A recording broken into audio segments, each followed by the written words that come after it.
Welcome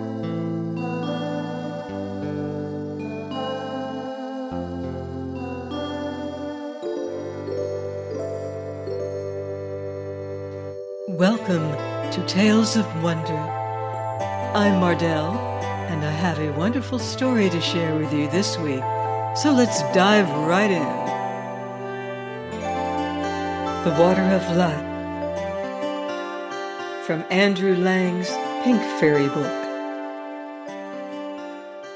3 brothers and 1 sister lived together in a small cottage, and they loved one another dearly. One day, the oldest brother, who had never done anything but amuse himself from sunrise to sunset, said to the rest, "Let us all work hard, and perhaps we shall grow rich and be able to build ourselves a palace." And his brothers and sisters answered joyfully, "Yes, we will all work." So they fell to working with all their might, till at last they became rich and were able to build themselves a beautiful palace. And everyone came from miles round to see its wonders and to say how splendid it was. No one thought of finding any faults, till at length an old woman, who had been walking through the rooms with a crowd of people, suddenly exclaimed, "Yes, it is a splendid palace, but there is still something that it needs." And what might that be? A church. When they heard this, the brothers set to work again to earn some more money, and when they had got enough, they set about building a church, which should be as large and beautiful as the palace itself. And after the church was finished, greater numbers of people than ever flocked to see the palace and the church, and the vast gardens and magnificent halls. But one day, as the brothers were, as usual, doing the honors to their guests, an old man turned to them and said, "Yes, it is almost beautiful, but there is still something that it needs."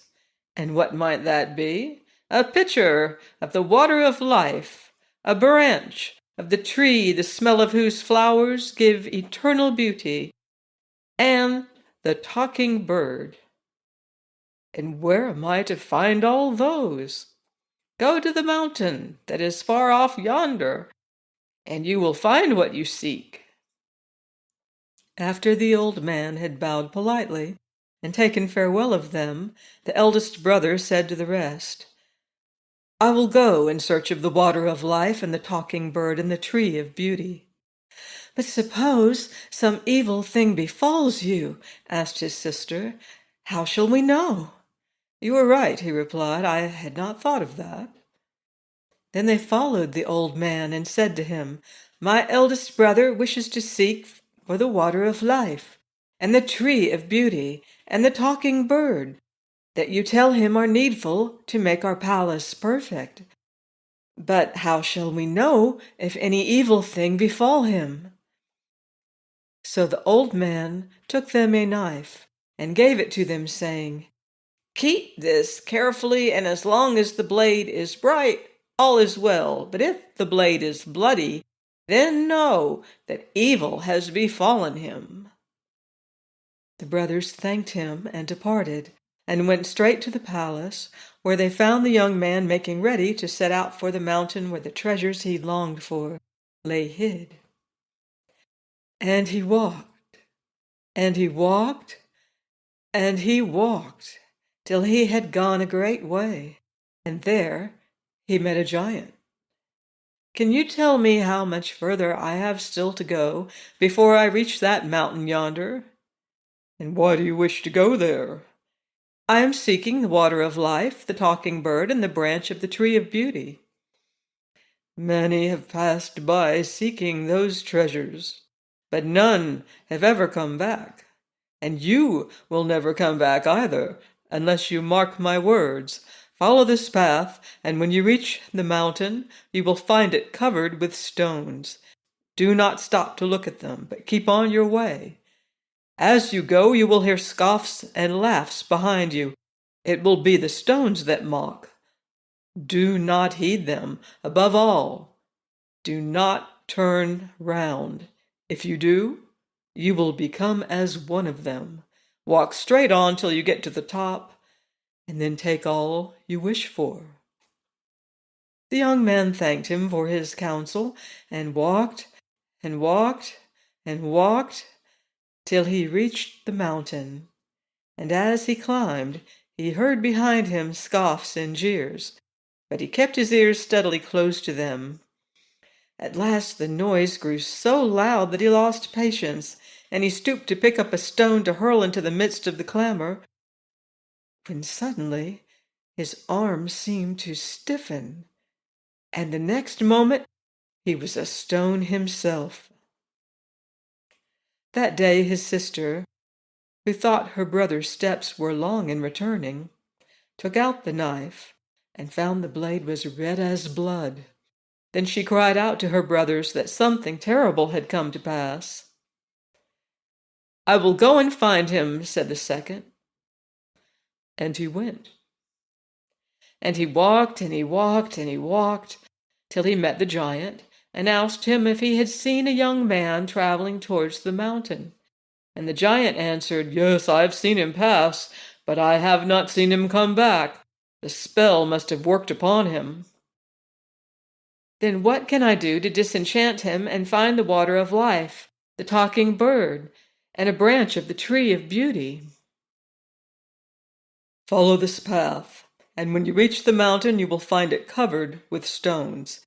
Do not stop to look at them, but climb steadily on. Above all, heed not the laughs and scoffs that will arise on all sides, and never turn round. And when you reach the top, you can then take all you desire."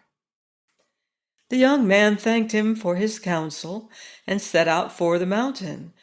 But no sooner did he reach it, than loud jests and gibes broke out on every side, and almost deafened him. For some time he let them rail, and pushed boldly on, till he had passed the place which his brother had gained. Then suddenly he thought he heard among the scoffing sounds his brother's voice. He stopped and looked back, and another stone was added to the number. Meanwhile the sister, left at home, was counting the days when her two brothers should return to her. The time seemed long, and it would be hard to say how often she took out the knife and looked at its polished blade, to make sure that this one at least was still safe. The blade was always bright and clear. Each time she looked, she had the happiness of knowing that all was well. Till one evening, tired and anxious, as she frequently was at the end of the day, she took it from its drawer, and behold, the blade was red with blood. Her cry of horror brought her youngest brother to her, and unable to speak, she held out the knife. "I will go," he said. So he walked, and he walked, and he walked, until he met the giant, and he asked, "Have two young men making for yonder mountain passed this way?" And the giant answered, "Yes, they have passed by, but they never came back, and by this I know that the spell has fallen upon them." "Then what must I do to free them, and to get the water of life, and the talking bird, and the branch of the tree of beauty?" "Go to the mountain, which you will find so thickly covered with stones that you will hardly be able to place your feet, and walk straight forward, turning neither to the right hand nor to the left, and paying no heed to the laughs and scoffs which will follow you till you reach the top, and then you may take all that you desire." The young man thanked the giant for his counsel, and set forth to the mountain. And when he began to climb, there burst forth all around him a storm of scoffs and jeers. But he thought of the giant's words, and looked neither to the right nor to the left, till the mountain top lay straight before him. A moment now, and he would have gained it, when through the groans and yells he heard his brothers' voices. He turned, and there was one stone the more. And all this while his sister was pacing up and down at the palace, hardly letting the knife out of her hand, and dreading what she knew she would see. And what she did see. The blade grew red before her eyes, and she said, "Now it is my turn." So she walked, and she walked, and she walked, till she came to the giant and prayed him to tell her if he had seen three young men pass that way, seeking the distant mountain. "I have seen them pass, but they have never returned, and by this I know that the spell has fallen upon them." "And what must I do to set them free, and to find the water of life, and the talking bird, and a branch of the tree of beauty?" "You must go to that mountain, which is so full of stones that your feet will hardly find a place to tread. And as you climb, you will hear a noise, as if all the stones in the world were mocking you, but pay no heed to anything you may hear. And once you gain the top, you have gained everything." The girl thanked him for his counsel, and set out for the mountain, and scarcely had she gone a few steps upwards, when cries and screams broke forth around her, and she felt as if each stone she trod on was a living thing. But she remembered the words of the giant, and knew not what had befallen her brothers, and kept her face steadily towards the mountain top, which grew nearer and nearer every moment. But as she mounted, the clamor increased sevenfold. High above them all rang the voices of her three brothers.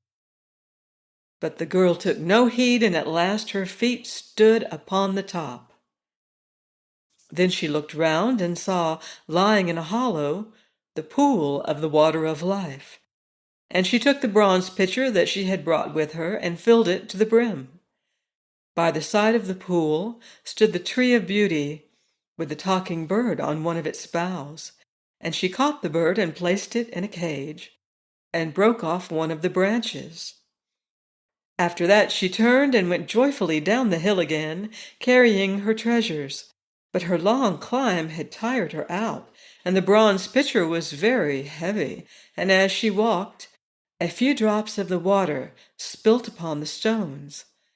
And as it touched them, they changed into young men and maidens, crowding about her to give thanks for their deliverance.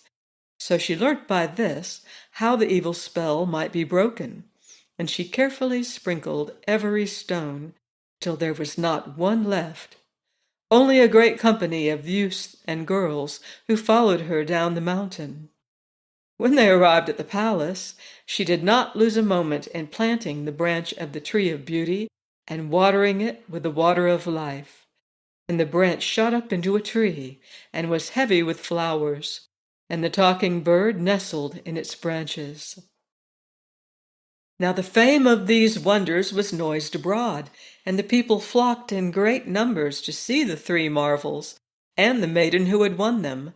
And among the sightseers came the king's son, who would not go till everything was shown him, until he had heard how it had all happened. And the prince admired the strangeness and beauty of the treasures in the palace, but more than all he admired the beauty and courage of the maiden who had brought them there. So he went home and told his parents, and gained their consent to wed her for his wife. Then the marriage was celebrated in the church adjoining the palace. Then the bridegroom took her to his own home, where they lived happily forever after. I hope you've enjoyed this story. Please join me next week for another enchanting story on Tales of Wonder.